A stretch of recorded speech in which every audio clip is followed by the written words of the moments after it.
Hello, Peter. What's up, Sean?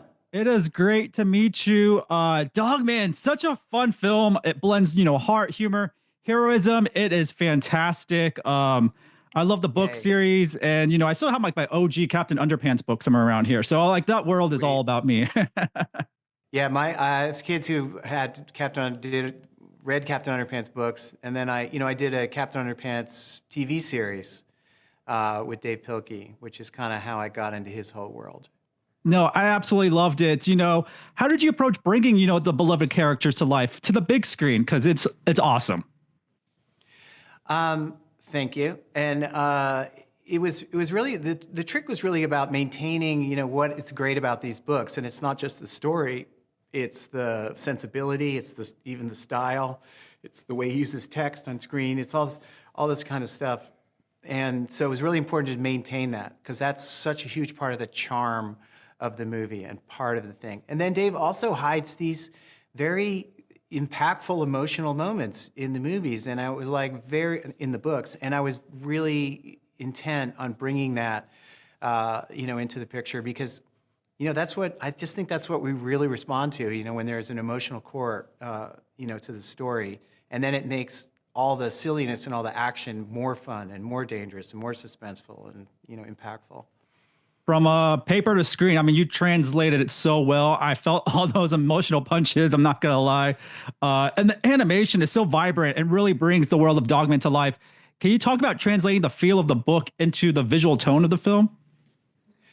I worked from the very beginning with our production designer, Nate Ragg, and we developed, a tag which we called high-end handmade is what we want, which is even kind of like, there's even a sensibility that comes from stop motion, and not that we want to be stop motion, but there's like a hands-on feel to that. And then, and so it was really about expanding the design of the books, keeping the feel of those, not reinventing and making everybody like have a crazy human face and all this kind of stuff. And so there's crooked lines, and there's windows missing, and there's paintbrush strokes, and there's pencil lines, and there's text that appears on screen, and all that sort of stuff, but done in a very polished way as well. It's kind of funny. That's that high-end handmade. And we're really, I mean, there was a certain point where we're like, looking at some stuff, and we're going like, I think we're getting it. We're getting it. We're actually getting what we want. It looks great.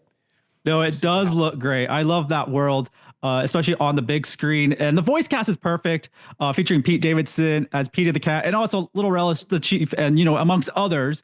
But I wanted to highlight Pete Davidson because I love his voice acting career. I think he doesn't get enough praise, and everything I see him voice acting wise is so good. So why do you think he's so good at voice acting?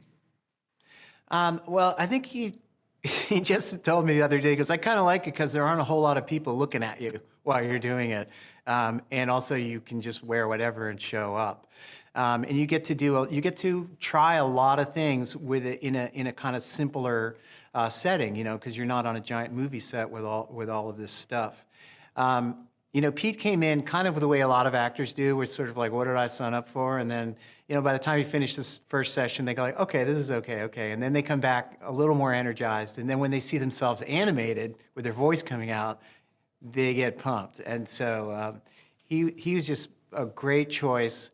He's got a wonderful high energy thing that he can do and yell and scream, but he really gets down to the sweet stuff too, which was so nice.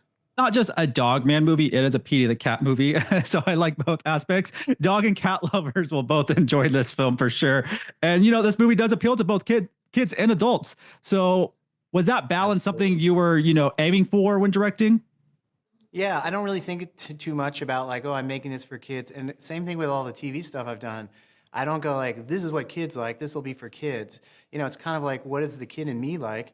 And also, I'm an adult. So believe it or not, but so I don't really think about it kids and adults, but just like for people. And I think there's silly stuff that anybody will laugh at, and there's smart stuff that people will laugh at, and it's fun to parents actually hook in a whole other level because there's a lot of sort of things that relate to parents in this as well. I always think of like when you do a birthday party for kids, the best way to have it succeed is to feed the parents. So I kind of do the same thing with the movie, and it's like just kind of making it work for everybody is always the goal. Yeah, I found myself chuckling a lot, a lot throughout the movie. I absolutely loved it. I do want to jump into like a time machine real quick. And, you've worked on projects like Animaniacs, Pinky and the Brain, even Tiny Toon Adventures. Those were my shows growing up. Did you expect those shows to ever have that like lasting power? And, they made a resurgence back to present day now. Yeah, I mean, I think so. I mean, it was an interesting time because we had a group of people who were not really animation writers, but kind of funny people. And then we had the freedom of doing a Steven Spielberg project where people didn't really question us too much. So we were able to those shows, we was like, oh, we want to see this. And, we adults want to see this. And so that's kind of where a lot of that sort of came from. I hear more about those shows now, from people who are 35, 45, who watched when they were kids than I have in a long time. And it's actually really fun. You nailed it. I am 35, and that was I was obsessed with all that, and I just love all those old shows. I do want to ask you finally the final question: if you could sum up Dogman in just a few words for those that to entice people that haven't read the books to come see the film. Wow, I should have in my back pocket, shouldn't I? This thing. I think what's important, the message that I want to get out there for Dogman is that this movie kind of works for everybody. And I think parents will come and they will be surprised how much they like it. And I'm dying for them to tell other parents, that they really enjoyed the movie. And I also feel like the message of the movie at the end is really positive, and it works in good times and bad times, and is intended to kind of make you smile and look at the person next to you at the end of the movie and go like, everything's going to be okay. Yeah, this movie has everything. I absolutely loved it. And Peter, please give us more. We love everything that you do. Thanks so much.